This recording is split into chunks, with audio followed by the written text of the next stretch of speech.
እናንተን ምርጫ ቴዲ አበላሽቶታል። የህዝቡን ስሜት ነው ቴዲ የተናገረው። ይሄ ቴዲ ብቻ አይደለም፣ ድፍን የኢትዮጵያ ህዝብ አብዛኛው የማያጎበድድ ካድሬ እውነተኛ ነገር ተናግሯል ቴዲ። ከዚህ በላይ ሀዘን ከየት ይመጣል ነው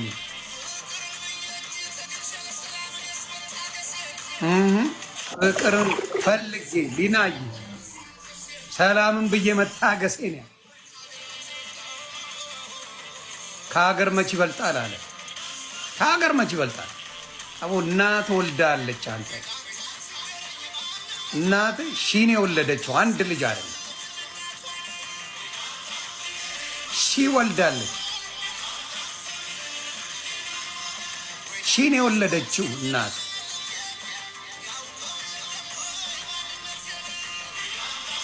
ኑሩልኝ ቪክዬ፣ ሺን የወለደችው አንድ ልጅ አይደለም። ቴዲ መዝሙር ነው ቴዲ። ቤት ልትሄድ የት ልትሄድ ቴዲ ትችላለህ ቴዲ በርታ። እሱን አይታችሁ ሌሎቻችሁም እንደ ቴዲ በርቱ። በዚህ ሰዓት በቀን ያርጋችሁ ህዝቡን አስተምሩት። ህዝቡን አንቁ። የቤት ተመልካች ሆነ ሌላው በአንተ ላይ እንደፈለገ እየተዝናና እንዲኖር አትፍቀድ። ተመሳሳይ አንድ አይነት ሀገር እያለ አትፍቀድ።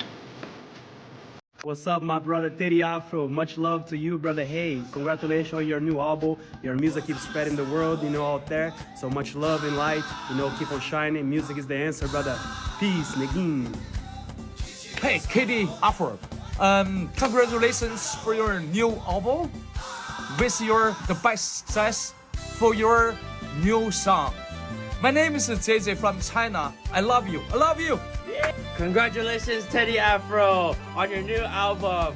Jayo, jayo, jayo from America. Let's go. Woo! What's up? Congratulations, Teddy Afro from America. Salam, Teddy Afro. Quadis Malaka. Hadisha Zampa. Infandesale, Teddy Afro. Not the hardest. Big congrats to Teddy Afro. We love you. One love. ንጉሱ ቴዲ አፍሮ ሌላ ታሪክ ውስጥ ገብቷል ነው ማለት። ሌላ ታሪክ ውስጥ በ8 ሰዓት ውስጥ ብቻ 2.4 ሚሊዮን ቪው ዳስታል። ጀንበር 2.1 ሚሊዮን፣ ሰመመነ 1.5፣ የአዞምባ 1.8። ሌላ ታሪክ ውስጥ እንደዚህ አይነት ቁጥር ሊያስመዘግብ የሚችለው ቴዲ አፍሮ ንጉሱ ብቻ ነው እዛ ሀገር ላይ።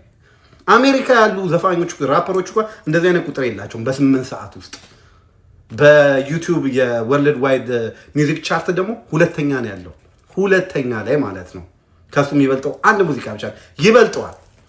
ይገባዋል ቴዲ፣ ከዚህ በላይ ይገባዋል። ሁላችሁም እየገባችሁ ሰብስክራይብ አርጉ የቴዲ አፍሮን ኦፊሻል የዩቲዩብ ቻናል።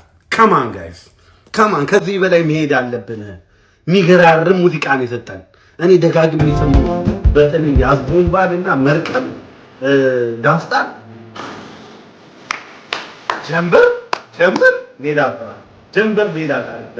እውነቱን ለመናገር ቅድም ተሳስቻለሁ። ከአልበሙ ምርጥ የሚባለው ዘፈን ዳስታን ነው። ምክንያቱም ደግሞ የአዲስ አበባ ልጆች ትረዱኛላችሁ። በልማት ምክንያት ተወልደን ካደግንበት ሰንበት ከተማርንበት አጥቢያ ቤተክርስቲያን ተነስተን የድሮ ሰፈራችን ለናፈቀን ግን ደግሞ ለቀጣዩ ትውልድና ለሀገራችን እድገት ሲባል ሁሉንም ነገር አሜን ብለን ለተቀበለን የሸገር ልጆች ጥሩ ማጽናኛ የሚሆን ዘፈን ነው ቴዲ ዛሬ በስጦታ የሰጠ እና ቴዲያችን ኑርልን እያልኩ ዛሬ ደግሞ ለፍቅረኛ ልደት የማይረሳ ስጦታ መስጠት ፈልጋለሁና አሳመረ ስራልኝ ተብዬ ይህን ፎቶ ቴሌግራም ላይ የተላክልኝና ሳይዝና ዋጋውን አስመርጬው በሁለት ቀን ውስጥ እንዲያሳምር ሰርቼለታለሁ።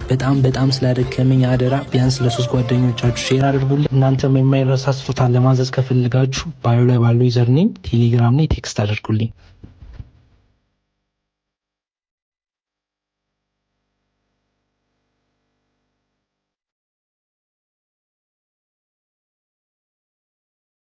ቴዲ በአዲሱ አልበሙ ላይ ዝምታ ለበግም አልበጃት 12 ሆና አንድ ነብር ፈጃት ሲል ይናገራል። ዳስጣል የሚለው ዘፈኑ ላይ ምን ለማለት ፈልጎ ነው? በግ 12 ሆና አንድ ነብር ፈጃት። ይህ የዳስጣል ዘፈን እጅግ በጣም ጥልቁና የፍልስፍናው ክፍል ነው። ዝምታ ለበግም አልበጃት 12 ሆና አንድ ነብር ፈጃት። ይህ የዘመናችን ዝምተኛ አብላጫ ወይም ደግሞ the silent majority የምንለውን ቁልጭ አድርጎ የሚያሳይ የፖለቲካ ትንተና ነው። 12 በጎች በአንድ ላይ ቢተባበሩና ድምጻቸውን ቢያሰሙን ወይም ደግሞ አቋም ቢወስዱ አንዱን ነብር ማባረር ወይንም ቢያንስ እንዳይበላቸው መከላከል ይችሉ ነበር። ነገር ግን በጎቹ የራሳቸውን ተራ የጠበቁ በዝምታና በፍርሃት ስለታሰሩ አንድ ነብር ማለትም ጥቂት አክራሪና ጽንፈኛ የፖለቲካ ኃይሎች አብላጫውንና ሰላም ወዳዱን ህዝብ አንድ በአንድ እያረዱ ጨረሱት ለማለት ነው። የብሪታንያው ፖለቲከኛ ኤድመንድ በርክ ክፋት እንዲያሸንፍ የሚያስፈልገው ብቸኛ ነገር ጥሩ ሰዎች ዝም ብለው መቀመጣቸው ነው ያለው እዚህ ጋር በትክክል ይገጥማል። በተጨማሪም ቴዲ አባቶቻችን በመርዝ ጋዝ ማለትም የፋሽስት ኢጣሊያ ኬሚካል መሳሪያ ያለቁለትን ሰንደቅ ዓላማ ዛሬ የራሳችን ልጆች ሲረግጡት ገና አሁን ዳግም ሞቱ በማለት የዘመኑን አፍራሽ ተረክት በጽኑ ይኮንናል። እስኪ ዘፈኑን በስፋት ተንትነነዋል። በዛሃበሻ 251 ዩቲዩብ ቻናል ላይ ሙሉን የዘፈኑን ሪቪው ተመልከቱ። ዳስጣል